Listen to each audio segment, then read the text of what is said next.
Alright guys, so like I said before, the seats are done, everything turned out great. And now on to the next thing. The next thing I decided was to fix the windows and locks, at least the the driver's side switch panel, so that I can control the windows. Right now,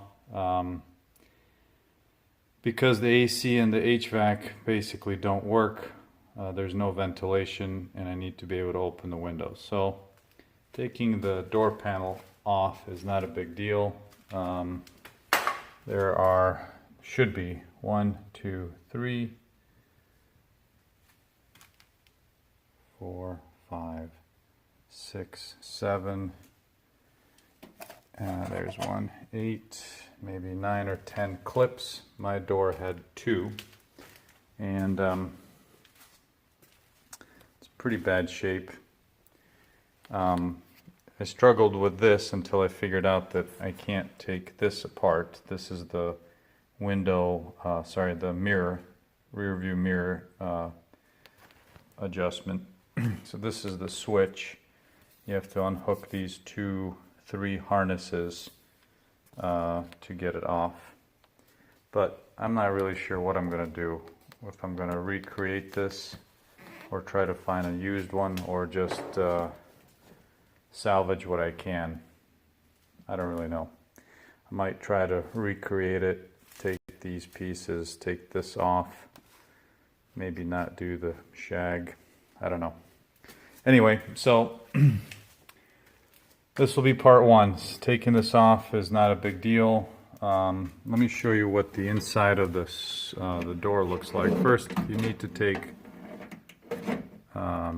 the speaker off. This is not the speaker that came with the truck. Originally, it's some piece of shit, blue label pile, piece of crap that somebody used sheet metal screws to fasten. But this is the harness from the window switch. There are a number of them, but thankfully they're color coded. So black, black and black. This is the window for the driver's side, red to red, white to white. So basically they just follow along to the other doors. So I'm gonna first take the mirrors or the window switch off. I'm gonna take it to my bench, take it apart, clean it all off, make sure that all the contacts are clean, test it out with a battery and a voltmeter, and then put it back in. And then if things don't work, at least I'll know I can trace it from there. So stay tuned. As always, totally unedited videos, because really, who cares? So the switch is out of the vehicle. It's labeled, so this is the in-vehicle position like this. So it looks like to get access to the actual switches, you have to remove this backing plate where all of the wires are. And I don't know, let me see if you can see this. So here you have these little hooks, here, here, and then on this plate here also, and on the back side, and that's what holds the backing plate. And the backing plate is just all the feeds, and then these are all the contacts for the switches. So once you get that hook off, it's a gentle little pry, and they come right off, like I said.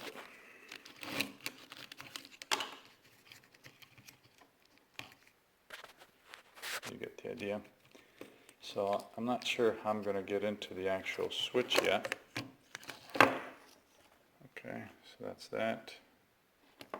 Clean that up. So now,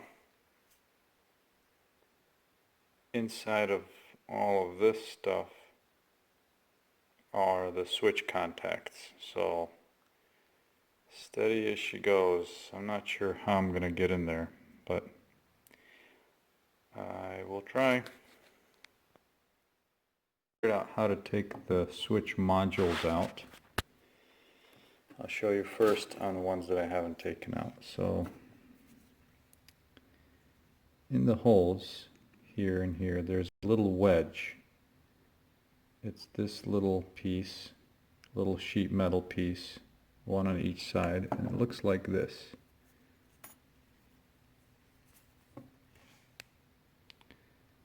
Looks like this, and it's positioned,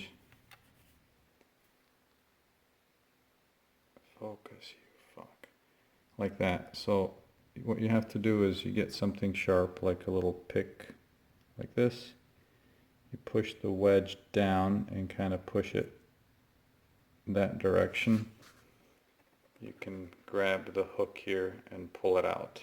Pull those out, and then the switch plates come out all together. So that's not too bad. I'm not sure if I'm going to open the switch up or not. I'm going to try to find out what the power input is, and then see if I can just clean it up, because I can't imagine, well, I don't know. I don't know what I'm going to do. We'll see. All the switches are out, so these are rear windows, front windows, door lock. Okay. Here are all of the little catches. So I didn't know how to open the switches, but as I pulled this one out, it popped open. So this is what it looks like on the inside. It's just captured by these, you could see, or you not, cannot see, just two little ribs on each side. So it's a snap fit, pretty loose. And glad I opened it, or I'm glad I popped out, because I'll have a good chance to clean all that up. So clean those contacts up, and then of course that needs a little help. So we'll clean these up, and then I can test them out. I'll just use a 12 volt dewalt battery as a power source, and then just check the contacts on all the wires. Okay, stay tuned. About it. It was a good thing to open these up. So this one is after cleaning. I took the contacts out. Very simple. They just go in and rock. Hold on, let me see if I can do this on camera. Probably not. Like that. They just sit in there and rock back and forth. In the neutral position, they're on the center, and up and down, or on lock and lock. This one happens to be the one for the lock. So when I open one for the windows, look at all that shit. So I'm sure these switches, 30, 40 years ago, were had dielectric grease in there to maintain a contact, but over time dielectric grease will react with copper. It will also react with moisture, and it will oxidize, and you end up with something like this. Holy crap. Yep, so clean these up and keep going. Takes about 10 minutes or so per switch, so looking at about an hour, maybe more. Difference. So this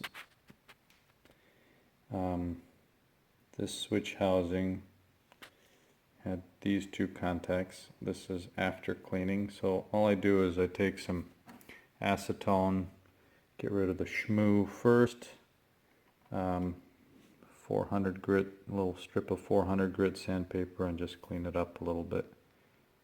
But this is the before. Look at all that. Yeah, there's no way that's conductive anymore. So take them off of that and go in there and get rid of all that stuff too. Curious to see how much resistance there is in these contacts. These ones are not cleaned, so I'm going to try to get this in frame, set to ohms, and the way this should work is I should be able to put the probe into that gel, because that's what the switch would do, and then the other end would be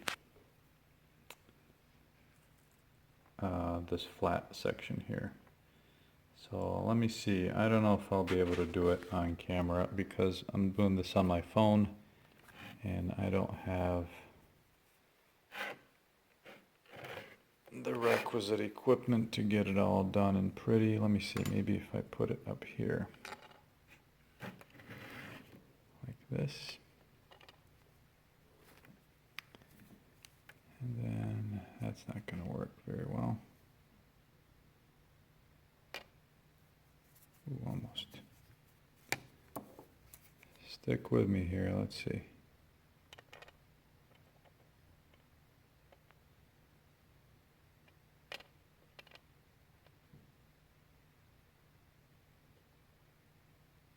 Oh. Almost.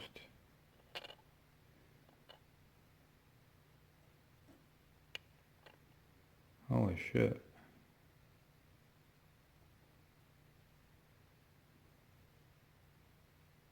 Well, when I can establish any contact, seems like it was about 150 ohms. In the great scheme of things, I don't know if that's a lot or not, but here's by comparison what it probably should be.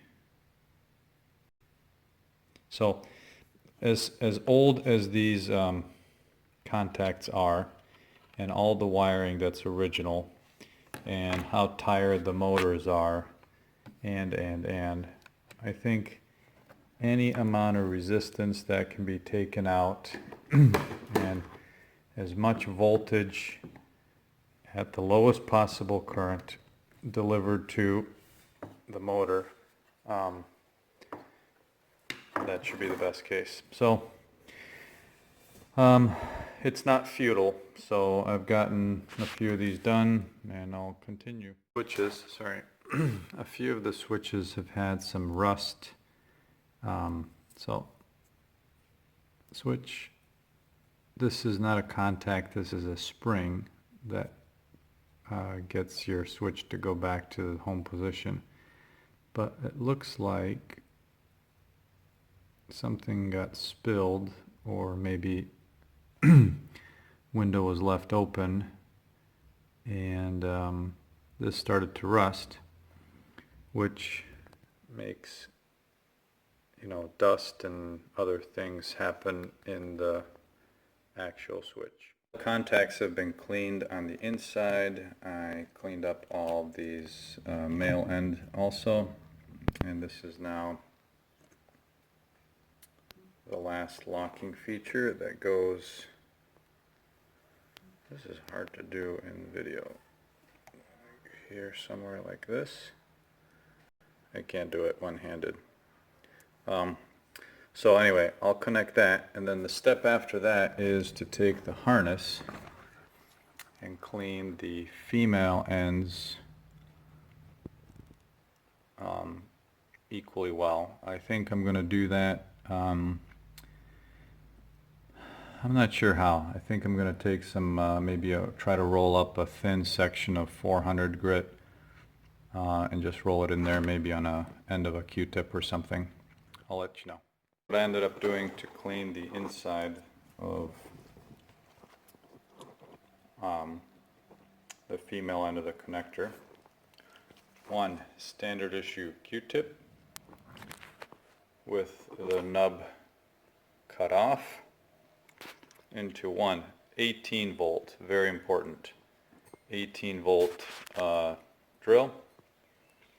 It's got to be Bosch, otherwise it doesn't work. No, I'm kidding. And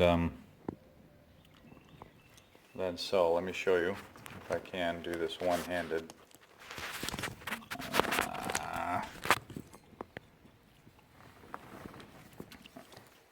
Let's try it like this.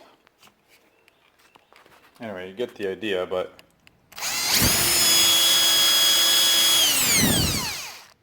friction of the paper works pretty well. I don't know, I just wanted to get some of the rough oxidation off. I'm going to put some fresh dielectric in there and it should be okay. Consider the actual, so I reassembled the switch. Everything has continuity as it should. But one thing to check are the ends of these leads, and then similarly the ones in the door. This one, not so bad, pretty good. The white one, don't know why, but it had a bunch of old dielectric, really crusty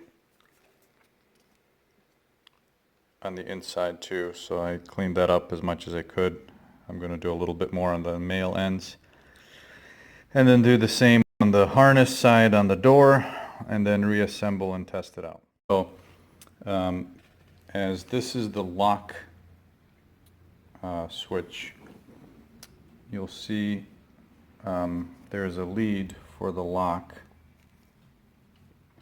So the yellow, or sorry, the orange is the I think that's the harness that goes and distributes power to the other doors, because this lead going from it goes to the solenoid, the lock solenoid on the driver's door. There's absolutely, or at least I couldn't find a way to unhook the harness from the solenoid without taking the solenoid off. The solenoid is riveted in place and I'm not going to start that up. So I cut it and I'm just going to put some butt connectors on there and call it good enough. It should be fine. I wish I could have taken the harness off, but there's really not a lot of access. Okay, so here's a test run. Batteries hooked up, accessories on, switch is here. What have I hooked up? Everything except the power mirror, which is another thing altogether because that switch is on the door panel, the door card still. So this is the solenoid hookup for power lock on this door. This is the power window switch motors right here. I have not lubed anything up, and the rest of it goes to the others. So first run, let's try the door lock.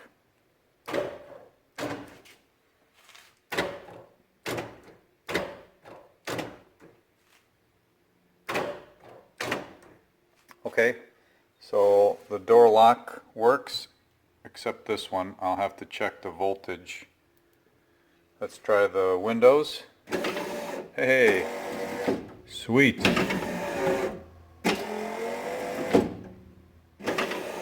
Nice.